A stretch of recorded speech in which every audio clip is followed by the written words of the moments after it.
Halo Sobat Investor, selamat datang di podcast 4% dan di channel Dodi Bicara Investasi. Podcast yang membahas perkembangan dana pensiun saya, serta juga topik-topik investasi, membahas secara pelan namun pasti untuk kaya. Dan di video ini spesial ya, saya akan menceritakan pengalaman yang terjadi baru-baru ini, di mana pada akhir bulan November lalu, saya harus menjalani operasi. Dan total operasinya memakan biaya yang tidak sedikit, yaitu 61 juta rupiah. Tetapi untungnya karena saya punya asuransi proteksi kesehatan, saya cukup membayar dengan nominal 270.000 saja untuk keseluruhan operasi tersebut. Dan di video ini saya akan menceritakan pada sobat investor sekalian proses dari awal kronologisnya seperti apa, mulai dari diagnosa, masuk rumah sakit, sampai proses klaim asuransi selesai. Penasaran dengan isi videonya? Simak terus sampai selesai ya.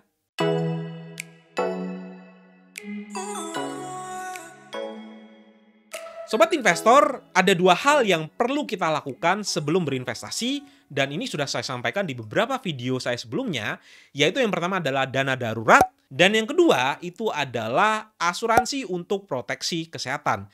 Di mana kesehatan ini merupakan sesuatu hal yang penting, dan terkadang penyakit itu bisa datang tidak diduga-duga. Dan jangan sampai investasi kita yang sudah kita bangun dari awal sampai akhir itu habis karena harus membayar proses penyembuhan penyakit kita. Awal mula saya harus menjalani operasi itu bermula dari saya datang ke mall di awal November yang lalu. Tentu saja tempat yang saya kunjungi adalah wahana bermain.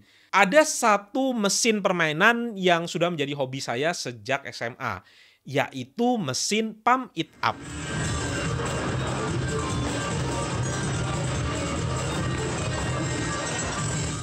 Besoknya saya mengalami nyeri yang teramat sangat di pinggang sebelah kiri saya. Saya coba menahannya sampai beberapa hari, mengira ini nyeri karena sudah lama tidak bermain, tetapi ada beberapa gejala-gejala yang setelah saya baca di internet itu mengarah ke batu ginjal. Pada tanggal 15 November, saya memutuskan untuk datang ke dokter urologi. Saya diminta untuk menjalani tes, pemeriksaan darah, serta foto dan juga USG.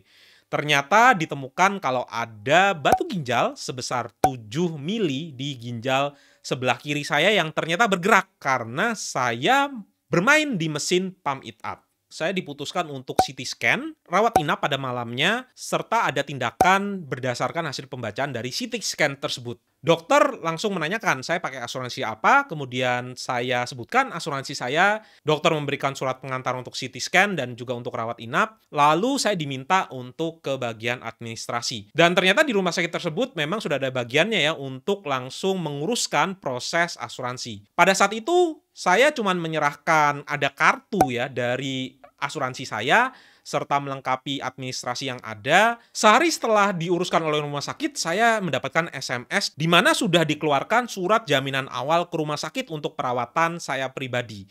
Saya bisa operasi dengan cashless, artinya tidak mengeluarkan uang sama sekali. Nah, singkat cerita, pada saat hari H, saya menjalani proses CT scan, ternyata diputuskan kalau saya harus menjalani yang namanya operasi khusus di mana nantinya ada alat yang masuk dari saluran kemih, kemudian akan dilaser batu ginjal yang ada pada ginjal saya. Apa sih batu ginjal itu? Batu ginjal bisa terjadi karena kita mengkonsumsi makanan-makanan yang ada mineralnya ya, ada kandungan oksalat, ataupun makanan-makanan yang mengandung purin, misalnya daging-dagingan, kemudian kacang-kacangan, dan seterusnya. Akan terjadi proses pengkristalan apabila memang kita itu jarang minum.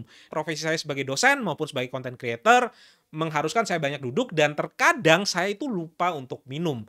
Serta satu lagi, kadar asam urat saya ternyata cukup tinggi ya, lebih dari 8. Dan ini yang menjadi warning bagi saya pribadi bahwa selain investasi secara material, kita juga harus bisa investasi pada diri kita sendiri, khususnya untuk kesehatan. Dan saya menjalani operasi dan bersyukur operasinya berjalan dengan lancar. Saya masih ada sekitar 2 hari di rumah sakit sebelum pada akhirnya pulang. Dan di akhir ada proses perhitungan ya, berapa total biaya keseluruhan. Setelah itu data akan dikirimkan ke pihak asuransi untuk diverifikasi dan nantinya akan diputuskan saya harus membayar sisa berapa sesuai dengan paket plan proteksi kesehatan saya. Total biaya 61 juta, saya hanya perlu membayar sebesar Rp270.000. Nah, kurang lebih begitu kronologis singkatnya ya, proses dari awal saya operasi sampai pembayaran klaim. Oke, sekarang kita akan membahas mengenai plan dari proteksi kesehatan yang saya miliki. Nah, bagi sobat investor yang penasaran, saya memakai asuransi kesehatan Tokio Marine. Sekali lagi ya, ini bukan endorse dari Tokio Marine, saya tidak diminta oleh siapapun untuk membuat video ini, murni ingin membagikan informasi ini kepada sobat investor yang ada pada saat ini.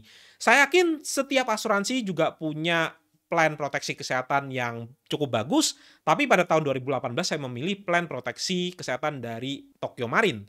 Special thanks juga kepada agent yang mengenalkan, yaitu Pak Lukman Lusianto. Beliau adalah agent yang luar biasa, membantu dari awal sampai akhir, selalu menanyakan seperti apa prosesnya, apa saja yang dibutuhkan, dan cukup sabar untuk melayani saya ya. Bahkan pada saat saya di akhir menunggu proses administrasi, Pak Lukman ini membantu saya untuk menanyakan ke pihak asuransi tersebut. Dan selain dari memang isi dari plan, yang paling penting juga adalah agentnya. Jangan-jangan plannya bagus, tapi ternyata agentnya kurang begitu bagus ataupun tidak bisa menceritakan apa benefit yang didapatkan dari plan proteksi kesehatan tersebut. Nah, kita akan mulai dari plan yang saya ambil. Di sini saya mengambil plan HSR Plat 500 seluruh dunia. Apa saja yang di-cover?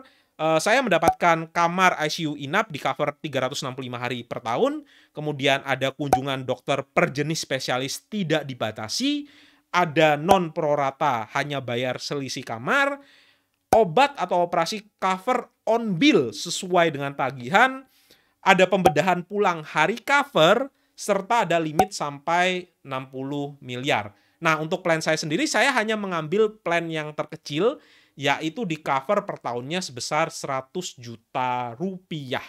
Nah, untuk isi yang lebih detail lagi, sobat investor juga bisa lihat di tabel ini ya. Linknya nanti akan saya kasih di deskripsi, atau sobat investor juga bisa tanyakan ke Pak Lukman Lusianto. Tentu saja nanti akan dijawab dengan detail oleh beliau ya. WhatsApp dan Instagramnya tadi sudah saya sharekan di layar. Ketika saya datang kepada Pak Lukman Lusianto di awal 2018, yang katakan kepada Pak Lukman seperti ini, saya ingin memilih plan proteksi yang paling rendah. Karena sebenarnya ada dua pendekatan ya. Ada orang yang berpikir kalau bisa ya ambil proteksi yang sebesar-besarnya ya, pakai paket yang paling tinggi. Tetapi negatifnya adalah bayar preminya sangat mahal. Dalam mindset saya adalah saya ingin diproteksi tapi tidak perlu proteksi yang terlalu berlebih. Saya siap ketika harus membayar sisanya seperti apa. Karena sebenarnya asuransi ini kan bermain statistik ya. Ada kalanya kita sakit, ada kalanya juga kita tidak sakit. Terus saya tidak memilih untuk sakit terus-terusan ya, agar klaimnya bisa maksimal. Siapa sih yang mau sakit terus-terusan? Tetapi itu keputusan saya ingin memilih plan yang paling sedikit, agar premi yang dibayarkan itu juga sedikit. Akhirnya saya diberikan plafon yaitu 100 juta setiap tahun, dan untungnya pada saat ini operasinya tidak melebihi plafon sehingga saya tidak perlu membayarkan selisihnya seperti apa. Nah, saya sendiri memang tidak sedetail itu dalam mencari atau membandingkan asuransi satu dan asuransi yang lainnya.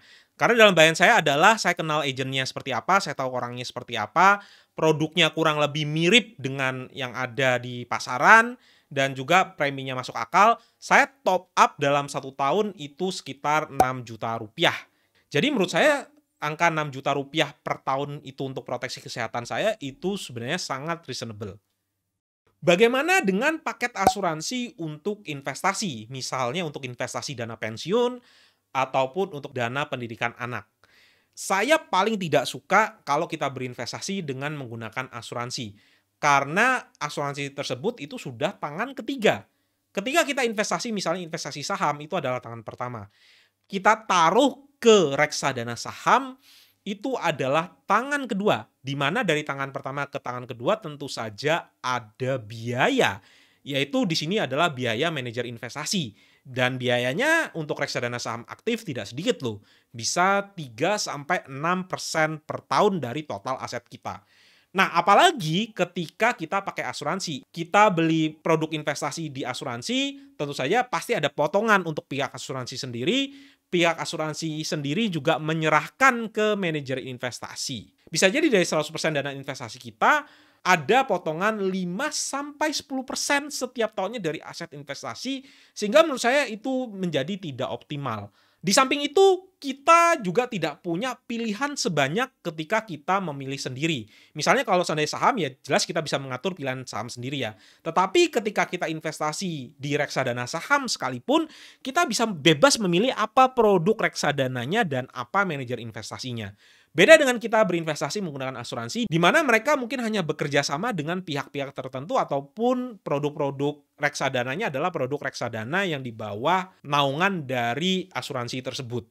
Tapi sekali lagi saya sangat mendukung bagi sobat investor yang ingin punya asuransi untuk proteksi kesehatan. Siapa di sini yang sudah pakai asuransi untuk proteksi kesehatan? Silakan tuliskan di kolom komentar ya, bagaimana pengalamannya, apakah klaimnya mudah atau tidak, apa saja masalah-masalah yang timbul, dan apakah plannya sudah sesuai dengan apa yang sobat investor harapkan.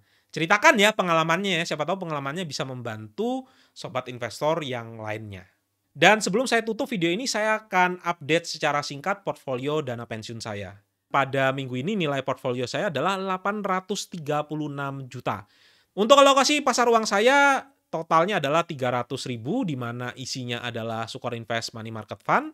Untuk reksadana obligasi sendiri ada 3, yaitu Majori Sukuk Negara Indonesia. Ini adalah hasil dari referral marketing, kode referral Dodi Bicara Investasi. ABF Indonesia Bond Index Fund, reksadana obligasi negara, dan juga Sukor Invest Stable Fund, reksadana obligasi korporasi. Dan yang berikutnya, yang ketiga adalah reksadana saham, di mana reksadana saham ini porsinya paling tinggi dengan nilai portfolio 649 juta. Reksadana yang saya pilih adalah Africe IDX 30 dan juga BNI AM Index IDX 30. Itu tadi sekilas perkembangan portfolio dana pensiun saya. Sampai jumpa lagi minggu depan. Bye!